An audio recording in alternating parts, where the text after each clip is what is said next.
Hello, I'm back with another video for our little samples book. Thank you to everybody who's sharing pictures of what they've already done. It's absolutely amazing. So I've got my little list tucked in the back here. This video is going to be exceptionally short. I am going to be using these. I'm going to be using these bits today. So when you take a vintage book apart, if it's an old enough book, you will end up with pieces like this that come from the spine of the book. Now, I actually try my best to take this apart and get as many of these larger pieces as I possibly can. And this can be used. It is on my list. I'm pretty sure I did put book spine scraps. There we go. Book spine itself. You could use the spine itself and scraps. And that's what these are. That's a piece of cardboard, and those are not. But these are book spine scraps, is what I'm calling them. Well, that's what they are. So that's why I'm calling them book spine scraps. Sorry, try and say that quite fast. Now, let's find a page, because this is going to be super simple. One of them at least. So I've got my page here. And I literally have a piece of book spine. I'm going to cut this in half.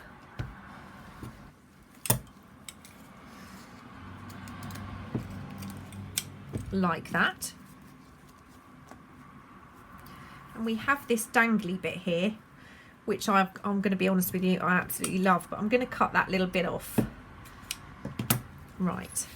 So this is perfect, amazing texture without doing anything at all. And I'm not going to do anything at all. It's a sample, so I'm just going to glue this straight in. It would be a lot easier if I actually took these pages out of my book. That's why I didn't stick them in the first place. Am I doing that? No. I'm going to slightly overlap it, just so it hangs very slightly off the edge of that page. And it hangs off the bottom, and it's all lush and textury.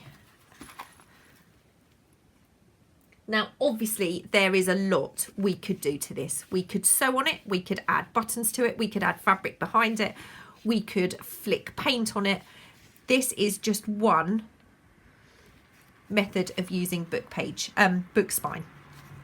So I'm going to turn that page over, move that aside, and then what I'm going to do with these pieces, to kind of follow on from what we did last time, is I'm just going to make a little cluster of book page bits, book spine bits. So I'm going to make this little cluster of book spine pieces. Okay, I'm going to grab my stapler.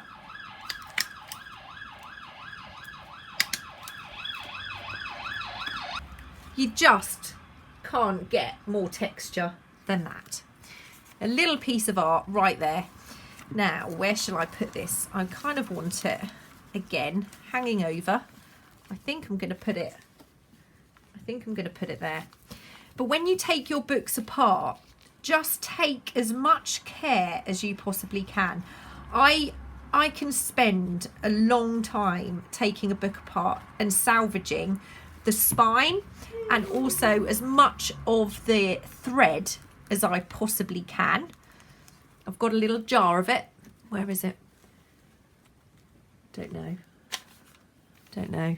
I've got a little jar of vintage book threads that come from old pieces like this. So there we go. Does that not look absolutely amazing? Just as it is. So the other thing is, what also looks great is layering onto cardboard. I don't know that we need to do that again.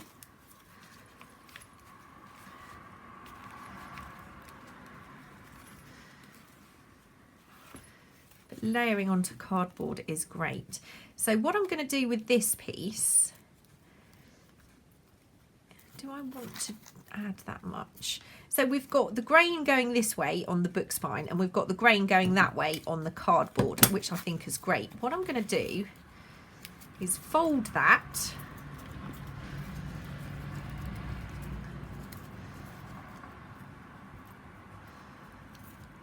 I'm going to hang this slightly off this particular piece of cardboard.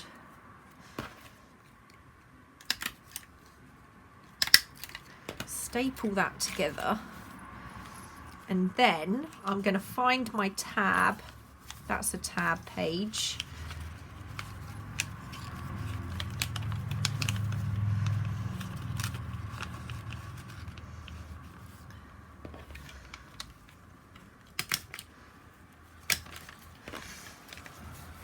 So now I've also made another little tab which hangs over. So it's also a frill. We've added to the texture and dimensions of this, and a frill. I think it's a frill. And there are 3 little samples of book spine for our little journal. I'm loving it. I'm loving it. I love these little tiny snippets of things that you can just add. And it's looking cool, isn't it? Okay, so that is another quick instalment of our sample book. Let's see if we can tick that off. Let's tick book spine off. Just going to tuck that in there. And that's it, done. I will see you all again really soon. Take care, bye. Hello, so I'm back. What I thought I would do is I did actually manage to find another old book that I haven't yet taken apart.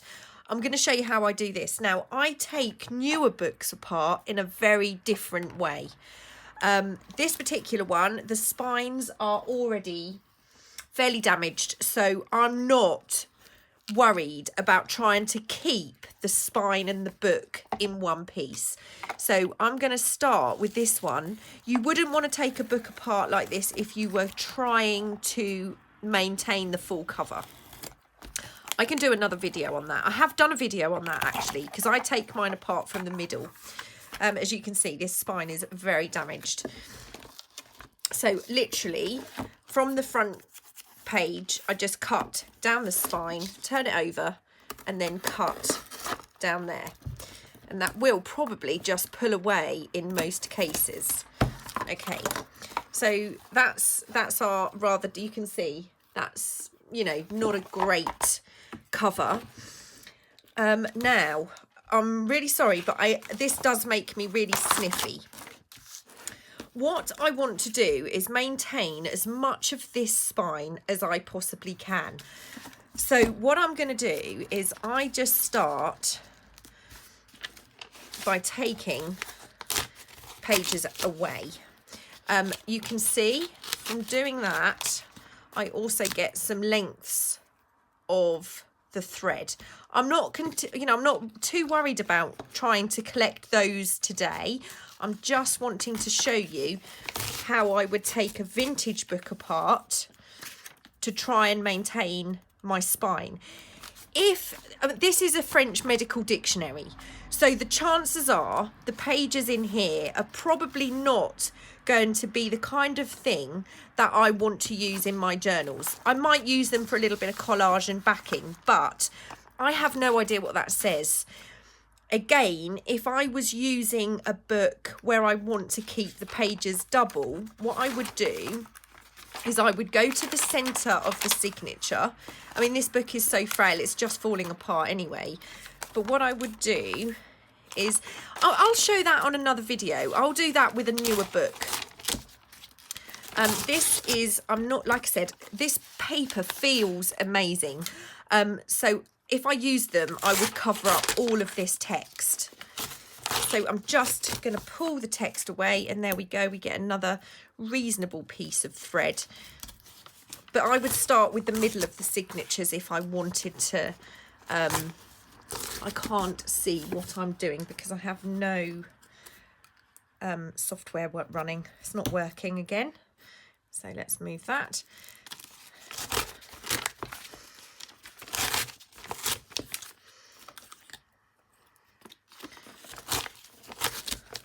I'll speed this up now.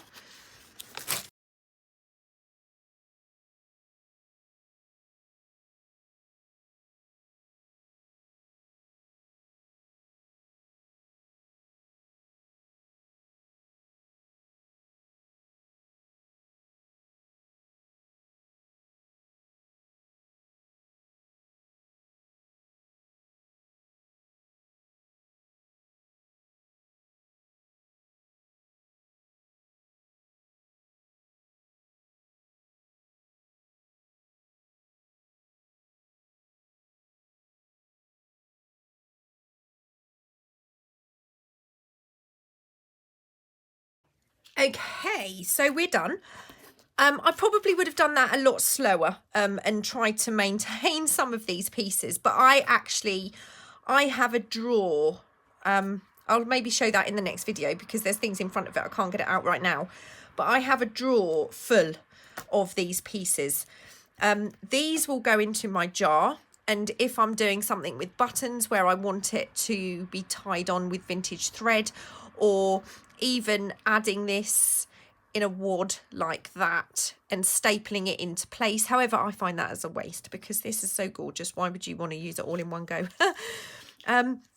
So we have several little pieces now from our book spine. So I just wanted to really quickly show you how I take the older books apart, probably with a little bit more care than this, but I did have several of these French medical dictionaries. And the covers are fabulous, which are, you know, I'll use these parts but not necessarily the pages. So that's how I do it. I will come back another day and show you how I take a newer book apart. I do it slightly differently to these older books, because with the older books I'm usually more concerned about the elements rather than the pages. So that's it. Take care. See you soon. Bye.